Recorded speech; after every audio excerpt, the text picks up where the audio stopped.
ओम नमो भगवते वासुदेवाय नमो नमः। आज 28वां अध्याय, जिसमें कपिल देव अपनी माता को योग का वर्णन करते हैं। योग का वर्णन यानी कि योगी लोग इस प्रकार होते हैं वह बताते हैं। अब कपिल जी कहते हैं कि माता, आज मैं तुम्हें योग का वर्णन करूंगा कि इसमें क्या क्या चीज़ें करनी चाहिए, क्या चीज़ें नहीं करनी चाहिए, किन किन चीज़ों को सावधानी पूर्वक ध्यान रखना चाहिए और इसकी शुरुआत किस प्रकार करनी चाहिए और अंत तक आप किस प्रकार जाएंगे, यह भी वह बता देते हैं। तो यह आत्मज्ञान का उपदेश हो रहा है। भगवान कहते हैं कि जो योग की तरफ बढ़ रहा है, सबसे पहले तो उसे कुछ बातों को अपने जीवन में लाना होगा। जैसे कि कहीं चोरी नहीं करनी, सत्य बोलना, हमेशा झूठ नहीं बोलना, ब्रह्मचर्य का पालन करना है, मन को शांत रखना है, ऐसा कोई कार्य नहीं करना जिससे मन से, वाणी से, किसी भी प्रकार से किसी अन्य जीव को कष्ट पहुंचे।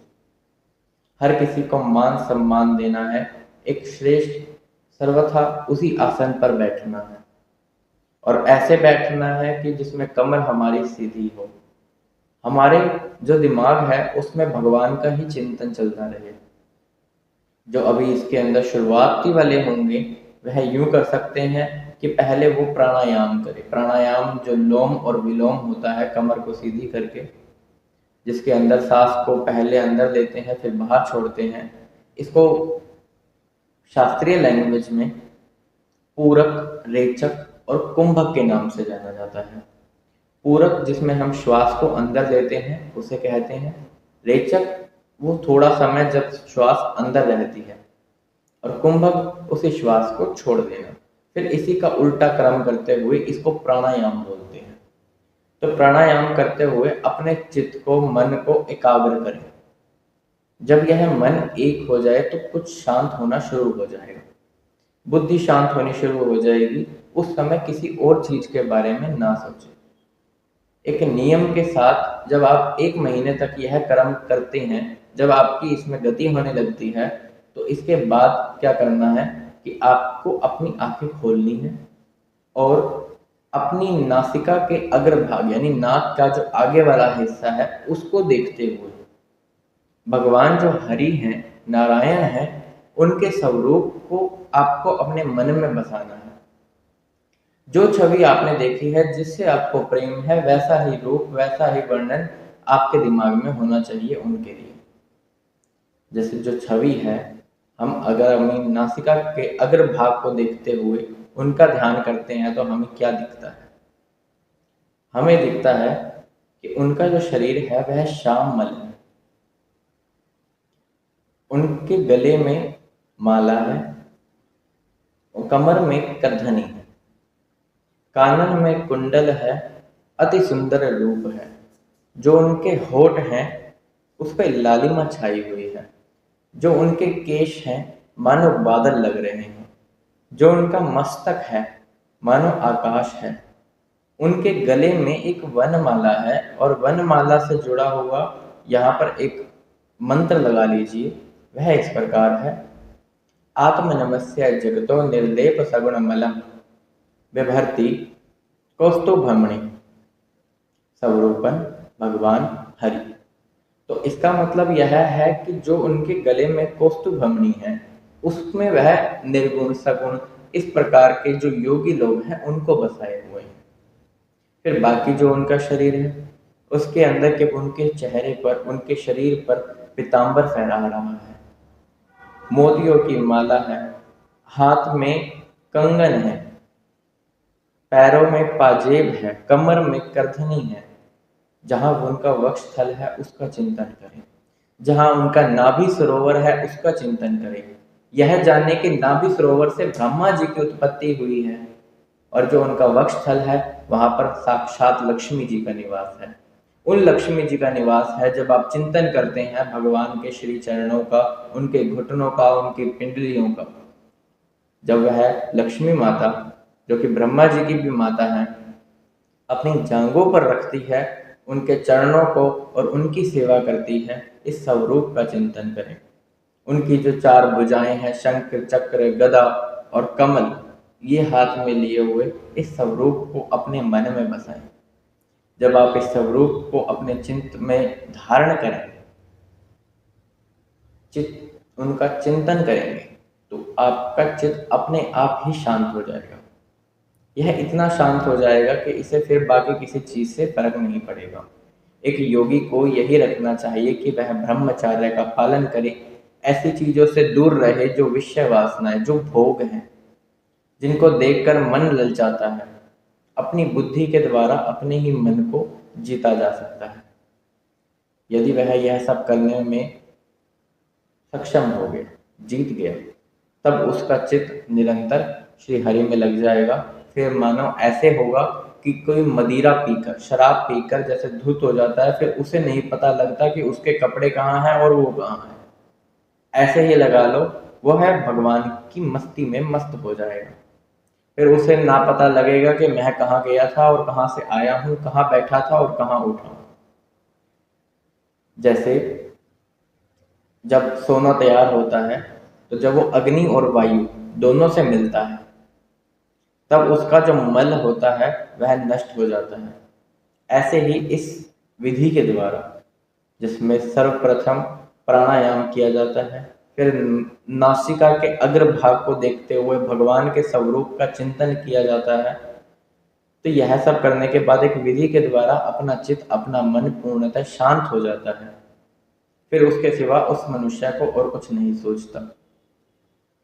और जो उनका स्वरूप है, उसका वर्णन इस प्रकार से है।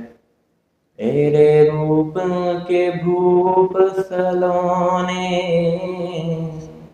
एरे रूप के भूप सलोने, तेरी एक नजर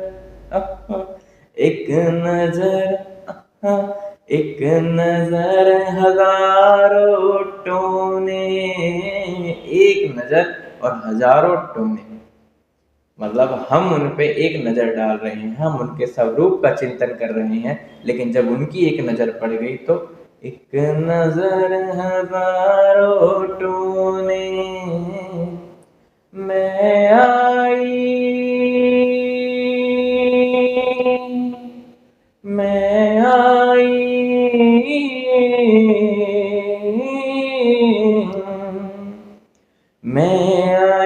तेरी होने, अपन को खोने, हृदय को ढोने। मैं क्यों आई हूं तेरे पास? इसलिए आई हूं कि मैं अपना सब कुछ सर्वस्व तुझ पर त्याग दूं, और इस हृदय को जो ढो रही हूं, यह भी तुझको ही सौंप दूं। तो इस प्रकार मैं आई हृदय को ढोने, अपन को खोने। ऐसा क्यों? क्योंकि हिये में लग गया बाण करारा। ये जो प्रेम का बाण है, यह हमारे हृदय में लग गया है। उनकी एक नजर से ही यह प्रेम का बाण हमारे हृदय में लग गया है। अब जो उन्होंने वनमाला पहनी हुई है, उसका वर्णन सुनिए। वनमाल की सुंदर लटकन पे, अरे वनमाल की सुंदर लटकन पे, ऋतुराज रहे भटके भटके। जो ऋतुराज हैं, जो ऋतुएं बदल रही हैं, वह भी भटक गई हैं उनके स्वरूप को देखते हुए। कामदेव भी मोहित हो गए हैं उनके स्वरूप को देखते हुए। ऐसी वनमाला ही उन्होंने पहनी हुई है, सिर्फ वनमाला की झलक इतनी है। तो वनमाल की सुंदर लटकन पे ऋतुराज रहे भटके भटके। अब ठाकुर जी से क्या कहा जा रहा है, वह सुनिए। अधरामृत प्याला छलका दो, अधरामृत प्याला छलका दो। अधरामृत यानी अधिकार का, पर हमें वो नहीं चाहिए। अधिकार किसी प्रकार का नहीं प्राप्त चाहिए। हमें क्या चाहिए, वह सुनिए ठाकुर जी। प्रेम अमृत प्याला छलका दो, प्रेम प्रेमामृत प्याला छलका दो, हम पिया करे गटके गटके। हमें अधरामृत प्याला नहीं चाहिए प्रभु, हमें तो प्रेमामृत प्याला चाहिए। और जब वह गटक गटक के हमने पी लिया तो फिर आपसे प्रेम वो धागा, वो जो रस्सी है, वो मजबूत रस्सी, वो आपसे जुड़ जाएगी। और तो क्या ही आपके स्वरूप का वर्णन करें।